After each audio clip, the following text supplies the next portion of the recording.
So, hi. Back in July, I made a video where I actually had some discussion about AI. I didn't get too into the whole full Southern fury of everything, not a lot of pacing or ranting, but I still did make some opinions about AI art. And since then, and since I made that video, I've had a couple of comments make me stop and think about things a little bit. Because I realized something about the generative AI debate. The debate isn't about just AI images. It's about something deeper. We've forgotten the difference between art and craft. And that's the part that's really getting lost. Hey guys, I'm Matt. I am a tattooer, I'm an illustrator. I guess I sit on here and complain about art on YouTube. But that AI video I made back in July, hands down, I stand by every word of that. But looking back, I have to say, I think I missed what actually kind of bothered me the most about it all.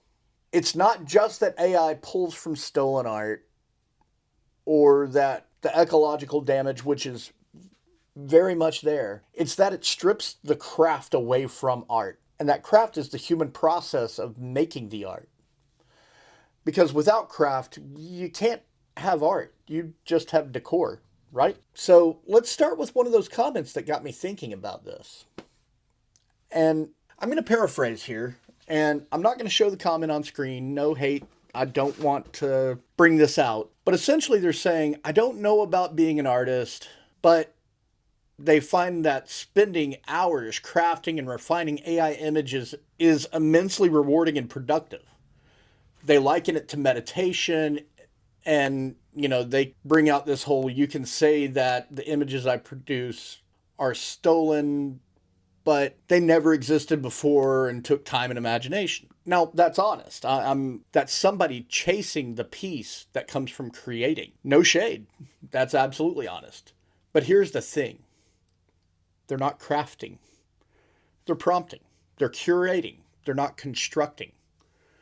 They've skipped the part where your hands and your brain fight with each other until something new emerges. AI gives you the illusion of craft. It lets you feel like you made something without ever learning how to make it. I did write back. I had to, And my response was, I'm going to paraphrase again. Making art by hand is as if not rewarding and meditative on its own because it takes time, imagination, and work.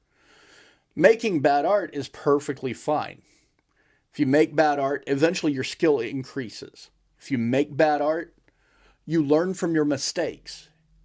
As you make bad art, your art improves and you're no longer making bad art. And the exponential amount of time you spend making bad art and committing your time and imagination to manual work is so much more rewarding. And I still mean that. The craft side of art is what teaches you. Craft is, to put it in gamer terms, grinding.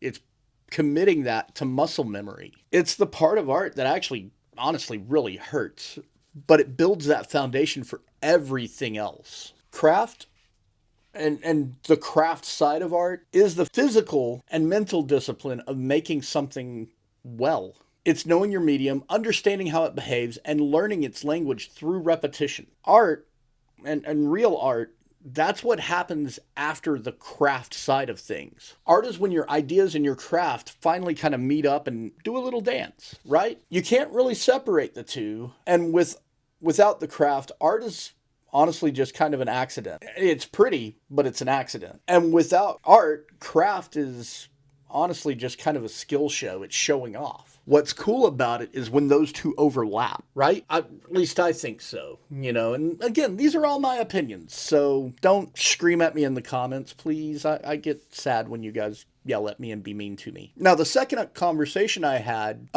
came from a silver pourer.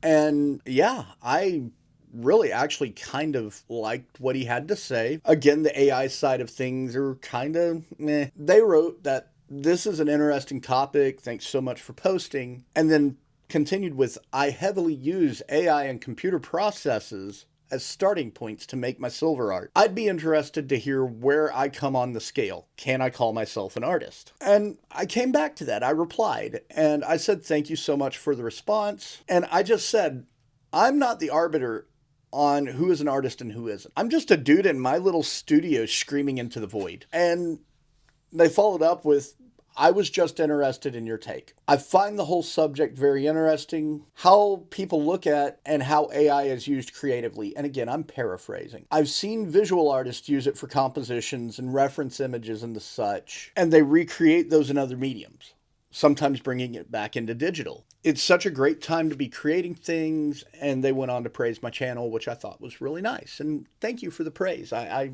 love praise. And you know, that's a great point. They did make an amazing point on that. They're taking the digital references, even AI ones, and then using them as tools to expand to a physical craft. I find a lot of tattooers doing that these days. I'm not a big fan of AI art, but they're not calling that the art. That's the middle process. They're actually using their skill as a craftsman to expand on those AI images. They're doing what craftspeople have done throughout the years. They're borrowing tools, but never surrendering that hands-on part of things. Silverwork, painting, tattooing, I mean, it's all the same principle. This hand right here, that is the instrument. AI prompters, the people who are literally just typing into the computer and sending it and saying that is the final project, that's not crafting. They're focusing entirely on the image and the end result, and not the process of actually building it. They're chasing the look of art, not the actual creation of art. And here's why that actually matters. When you strip out the craft, in my opinion, you're stripping out the meaning, because the meaning of art isn't what it looks like. It's what it cost you to make it. Every brushstroke, every remake, every redo, every mistake, that's time, that's thought, that's intention. AI art or AI images, like I said, I don't want to call it art. It has no cost. There is no cost to it. It's only output. And that's why it feels so hollow. It's an artifact. It's not art. It's a printed postcard of someone else's pilgrimage. So back in July, again, I had made a mention that AI was like a golem, something made to mimic life, but without a soul. And that's still whole, because AI can mimic the craft. It can reproduce the appearance of skill, but there's no feeling behind it. It doesn't know how to feel what it's like to wrestle with that medium. It can only echo the lives of the people who did actually do that. Art is the soul. Craft is the hand. One of those expresses, the other one executes. You need both. And without that push and pull, without that humanity, you don't have creation. You just have simulation. And AI is the ultimate simulation of that. All vision, no sweat. So I do want to say, if you're watching this and you've been playing with AI or thinking about it, cool. Be curious. Seriously. You're not going to hurt my feelings. I'm not saying that AI necessarily can be bad. I don't like it. I don't use it personally, but that's me. I've played with it in the past because I was curious. And it's cool. Be curious. But don't stop there.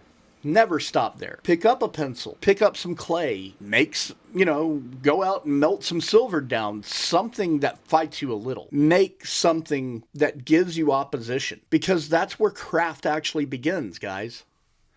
And art grows out of that craft. That's where you find that soul that artificial intelligence can't fake. So yeah, this is the July follow-up. I'm a little bit clearer. I've done some thinking about it. It's not about hating on AI. It's about acknowledging that AI is there and you just don't want to use it.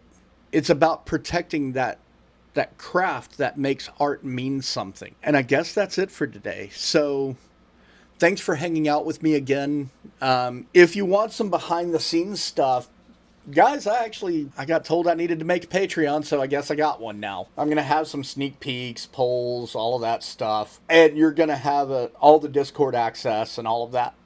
And that's at patreon.com/Matt Henniger Art. And honestly, if you like this, please go ahead and like and subscribe. It really does help. And again, thanks for being a part of this for me. This is me embracing the suck and trying to make these videos. So always get out there, embrace the suck, make some bad art, and I'll see you guys next time. Bye.